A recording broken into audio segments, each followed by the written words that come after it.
যদি একটু দেখাই আমি মাঝেরঘাট ট্রাক মালিক সমিতির নির্বাচন দ্বিবার্ষিকী নির্বাচন চলছে, একেবারে উৎসবমুখর পরিবেশে নির্বাচনটি হচ্ছে। সকাল 8টা থেকে ভোট গ্রহণ শুরু হয়েছে, চলবে বিকেল 4টা পর্যন্ত। তবে এখন পর্যন্ত কোনো বিশৃঙ্খলার ঘটনা এখানে ঘটেনি। তবে ডলমোরিং থানা পুলিশের একটি টিম নিরাপত্তা দিয়ে যাচ্ছে। এখানে অফিসার ইনচার্জ যিনি ডলমোরিং থানার অফিসার ইনচার্জও এসেছে ভোট কেন্দ্র পরিদর্শন করে গেছেন। একেবারে উৎসবমুখর পরিবেশে ভোটাররা ভোট প্রয়োগ করছে। এখানে 426 ভোট না 426 ভোট এই সর্বমোট ভোট কাস্ট কেমন দেখতে পাচ্ছেন? 440 ভোট। তবে প্রার্থীর সংখ্যা 32, প্রার্থীর সংখ্যা যেমনটি জানতে পারছি 32 জন প্রার্থী প্রতিদ্বন্দ্বিতা করছেন।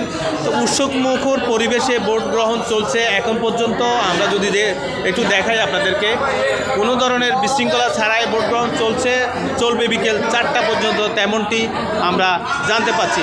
আমরা এখানে নির্বাচন কমিশনার সাথে যদি একটু কথা বলবো,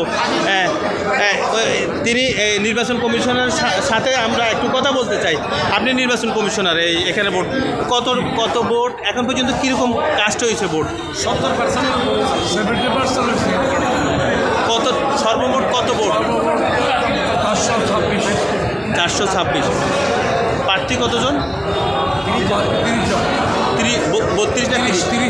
জন। যে আমি নির্বাচন কমিশনার, আপনার নামটা একটু যদি বলতেন।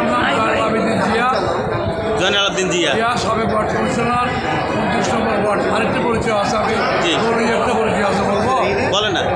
আমি মহানগর বিএনপির আগের কমিটিতে সহসভাপতি ছিলাম, বর্তমান কমিটিতে সদস্য হিসেবে কাজ করছি। এটি ওয়ার্ড কত নাম্বার? 29 নম্বর ওয়ার্ড। 29। যে 29 নম্বর ওয়ার্ডের সাবেক কাউন্সিলর, তিনি বর্তমানে এখানে নির্বাচন কমিশনারের দায়িত্ব পালন করছে। তিনি বলেছেন 30 জন প্রতিদ্বন্দ্বিতা করছেন, প্রতিদ্বন্দ্বিতা হচ্ছে 30 জন। 30 জনের মধ্যে 426টি ভোট। সকাল 8টা থেকে ভোট গ্রহণ শুরু হয়েছে, বিকেল 4টা পর্যন্ত চলবে, তেমনটি জানা গিয়েছে। তো এই ছিল আমার কাছে চট্টগ্রামের মাঝেরঘাট ট্রাক মালিক সমিতির নির্বাচনের সর্বশেষ।